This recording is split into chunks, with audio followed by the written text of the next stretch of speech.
Bolena apareceu grávida em 1534. Henrique VIII mandou preparar um berço de prata. A corte começou a esperar pelo príncipe e até uma viagem diplomática foi adiada porque a barriga dela já estaria avançada demais. Então a Ana sumiu por algumas semanas e voltou sem bebê, sem registro de parto, sem notícia de aborto e sem qualquer explicação oficial. Oi, croados e curiosos, eu sou a Steph e hoje a gente vai investigar uma das lacunas mais estranhas da história Tudor, a segunda gravidez de Ana Bolena. Em janeiro de 1534, menos de 5 meses depois do nascimento da Elizabeth, em setembro de 1533, o embaixador imperial Estácio Chapuis escreveu para o Charles V que a Ana Bolena estava grávida outra vez, conforme tinha ouvido de diversos embaixadores que estavam na corte, principalmente os franceses. Detalhe que ainda não era fato público, a Ana nem o próprio Henrique tinham comunicado a gravidez, mas parecia que toda a Europa já sabia do fato. E aí você me pergunta, tão rápido? Sim, faz sentido que a Ana engravidasse logo depois do resguardo da Elizabeth, e não só fazia sentido, como era o esperado. O Henrique VIII tinha feito toda aquela confusão porque esperava ter um herdeiro homem e quem chegou foi a Elizabeth. Então, essa segunda gravidez não era só mais um filho, era literalmente a prova que a Ana precisava entregar para justificar aos olhos da própria corte e de toda a Europa que o segundo casamento tinha valido a pena. Enfim, um mês depois da carta do Chapuis para o imperador Charles V, o próprio Henrique, em fevereiro de 1534, comentou que, segundo as leis do reino, a princesa Maria, filha do primeiro casamento com a Catarina de Aragão, estaria impedida de suceder o trono e que não existia outra princesa além da Elizabeth, até que ele tivesse um filho homem, o que ele acreditava que aconteceria em breve. Ou seja, o Henrique já estava falando publicamente com confiança total sobre um filho homem que ainda nem tinha nascido, tratando então a expectativa como fato. E com os meses passando, parecia, pelo menos conforme as evidências, que a Ana sim estava grávida. Em 27 de abril de 1534, o Lorde das Finanças da Ana escreveu uma carta para Lady Leslie, relatando nas próprias palavras dele que a rainha tem uma barriga bonita, rezando a Deus para nos mandar um príncipe. E não parou só nesse relato verbal, existe evidência material concreta também. Está preservada em registros de contas reais uma fatura do ourives da coroa, que cobrava pela confecção de um berço de prata luxuoso, decorado com rosas Tudors esculpidas e pedras preciosas engastadas, junto com uma roupa de cama bordada e roupinhas de bebê feitas em tecido de ouro. E existe ainda um terceiro item de evidência física que sobrevive até hoje guardado no British Museum. Uma medalha de retrato da Ana Bolena, essa daqui, datada de 1534, que foi cunhada em chumbo, com o busto coroado dela e a inscrição, a mais feliz, ano 1534. Esse objeto é, até onde os historiadores conseguem confirmar, o único retrato contemporâneo indiscutível da Ana feito enquanto ela estava viva, porque praticamente todos os outros retratos dela que circulam hoje foram pintados depois da sua morte. Eu posso até fazer um vídeo sobre os retratos da Ana. Os historiadores acreditam que essa moeda foi feita para ser uma espécie de moeda comemorativa, feita em antecipação ao nascimento de um herdeiro homem. Em julho, então, o próprio irmão da rainha, o George Bolena, foi enviado numa missão diplomática oficial até a França, com instruções específicas de pedir o adiamento de um encontro agendado entre o Henrique VIII e o Francisco I, o rei francês. E o motivo alegado, documentado em instrução oficial do Estado, era exatamente a condição de Ana. Ela estava tão adiantada na gravidez que não conseguiria atravessar o mar junto com o rei e não queria ficar longe do Henrique, justamente num momento tão delicado.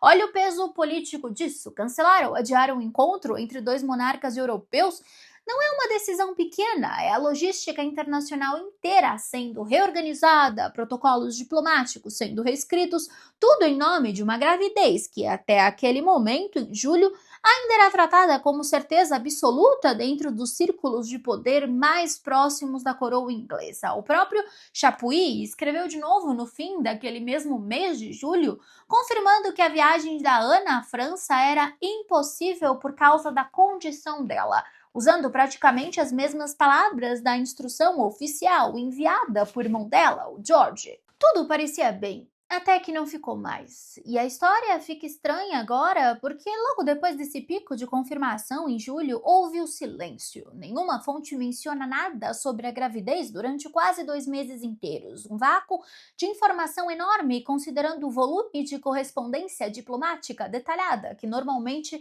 circulava sobre a vida da corte inglesa. E quando finalmente a gravidez volta a ser mencionada, em 27 de setembro de 1534, é justamente para dizer o oposto do que vinha sendo dito até então. O Chapuis escreveu para o imperador que o rei começou a duvidar se a amante dele estava mesmo grávida. O Henrique renovou e aumentou o amor que sentia antigamente por uma donzela belíssima da corte, que até hoje não sabemos quem era, já que a Jane Seymour só apareceu na corte de forma documentada em 1536.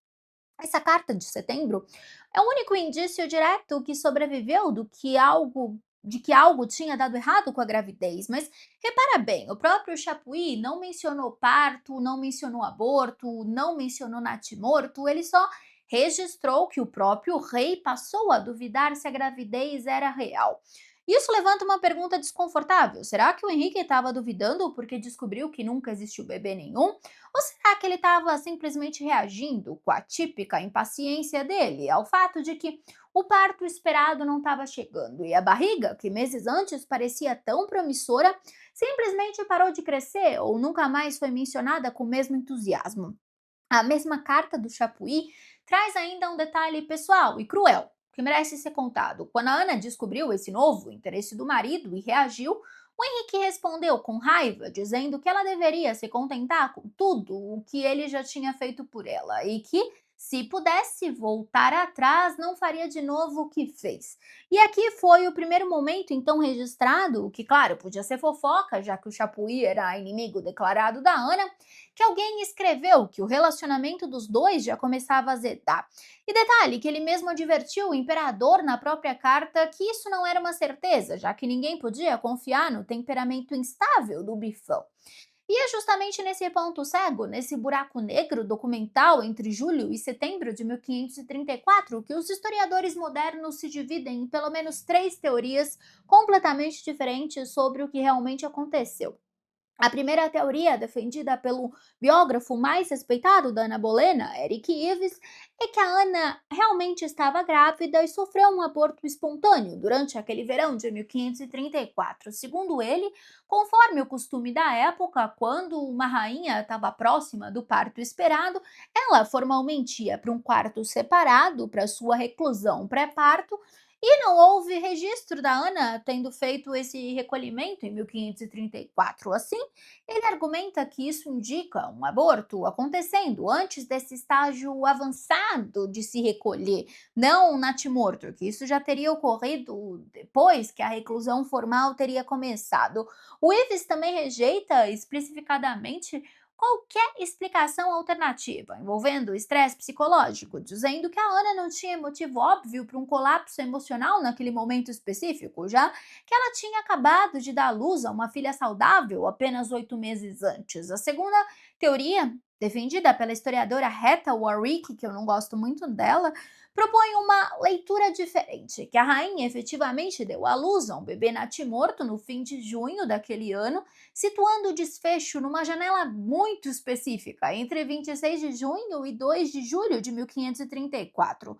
Só que detalhe, ela é uma historiadora muito controversa que já foi rebatida por grandes historiadores. O interessante é notar como o método de trabalho da Warish difere da do Ives, enquanto ele se apoia mais no costume do recolhimento pré-parto para datar e classificar o desfecho, Warnick tende a construir argumentos cruzando padrões de comportamento da corte com o calendário dos eventos políticos e sociais registrados naqueles meses. E naquelas mesmas semanas, de junho e julho, tentando encaixar o desfecho dentro de uma janela mais precisa, mesmo sem ter nenhuma fonte descrevendo o parto em si, ou seja, vozes da minha cabeça. É o que eu sempre falo, às vezes as pessoas aparecem nos meus vídeos e dizem: ah, X historiador fala o contrário. Tá, mas só X historiador. Os historiadores em geral falam Y. Qualquer um pode escrever uma teoria, por exemplo, aquela teoria de que a Ana sobreviveu. Agora você tem realmente que pesquisar se aquilo é crível ou se aquilo é loucura, paranoia, esquizofrenia. E a terceira teoria, mais radical e mais controversa das três, é defendida principalmente pelo historiador G. W. Bernard, numa biografia dele publicada décadas depois das outras duas e reforçada anos antes por um estudo médico específico de um pesquisador publicado num periódico acadêmico de história da medicina. Ele também é considerado um biógrafo bem cético, que defende muitas informações inconclusivas e revisionistas sobre a Ana. Eu não gosto do livro dele.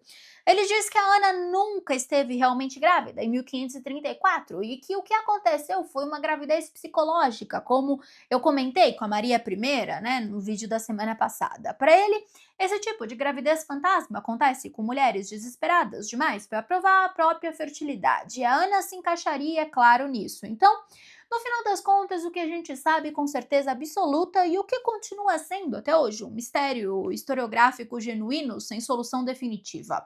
A gravidez em si é um fato bem estabelecido, sustentado por diversas fontes ao longo de vários meses, de janeiro até julho de 1534. O que a gente não consegue provar é o que aconteceu depois de julho, e eu preciso ser honesta com vocês aqui.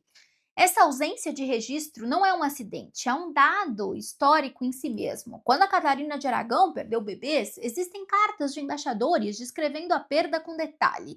Quando Ana Bolena perdeu o terceiro e último filho, em janeiro de 1536, aquele episódio ficou muito documentado, com direito àquela acusação que o feto era deformado, que foi circulado por décadas, que virou um dos eventos mais debatidos da história Tudor inteira. Mas o desfecho de 1534 não deixou rastro nenhum equivalente, nenhuma carta descrevendo sangue, dor, parto ou luto público. E esse silêncio seletivo é exatamente o tipo de coisa que faz historiadores sérios perderem o sono. A teoria do Ives, o aborto espontâneo silencioso, é hoje a posição mais aceita entre os especialistas, principalmente pelo argumento técnico da ausência do recolhimento cerimonial, que é um indício cerimonial processual sólido, não só a especulação sentimental, como o da Maria I, que foi feito posteriormente. A Ana também podia não estar mentindo, e o corpo dela podia simplesmente ter enganado todo mundo ao mesmo tempo, inclusive ela mesma. E é isso que eu acho mais devastador de contar para vocês nessa história inteira, seja aborto silencioso, seja natimorto, seja gravidez fantasma, nascida do desespero mais puro de precisar salvar a própria pele através da barriga. O resultado prático para Ana foi exatamente o mesmo. Ela passou o segundo semestre de 1534 vendo o próprio marido perder interesse nela, na frente dos olhos dela mesma, voltando o afeto para outra mulher na corte, exatamente no momento em que ela mais precisava provar a utilidade reprodutiva para continuar sendo rainha. E em menos de 2 anos depois dessa gravidez, que ninguém sabe explicar direito, Ana Bolena estava morta, enterrada, decapitada, por ordem do mesmo homem que um dia mandou fazer berços de prata esperando o filho homem dela. E o mais irônico de tudo é que, apesar de toda essa incerteza documental em torno de 1534, essa gravidez específica nunca foi usada como munição contra a Ana durante o julgamento dela em 1536, quando ela foi condenada por acusações fabricadas de adultério, traição e incesto. Se realmente existisse qualquer suspeita firme na época de que ela tivesse inventado ou fingido uma gravidez, isso seria exatamente o tipo de acusação humilhante que os inimigos dela adorariam usar como prova de manipulação e engano, mas nenhuma fonte da acusação, nenhum registro do processo menciona nada. A história raramente é gentil com mulheres que falham, mesmo quando a falha nem é culpa dela, mesmo quando talvez nem tenha existido falha nenhuma para começo de conversa, só um corpo cansado demais tentando sobreviver ao peso de ser rainha. Enfim, se você chegou até aqui, conta pra mim se acredita mais na teoria do aborto silencioso ou acha que faz sentido essa hipótese da gravidez psicológica. Aproveita e deixa o seu like, se inscreve no canal, ativa o sininho, porque amanhã tem mais. Eu espero você às 8 horas da noite para o próximo Stevflix. Um beijo grande.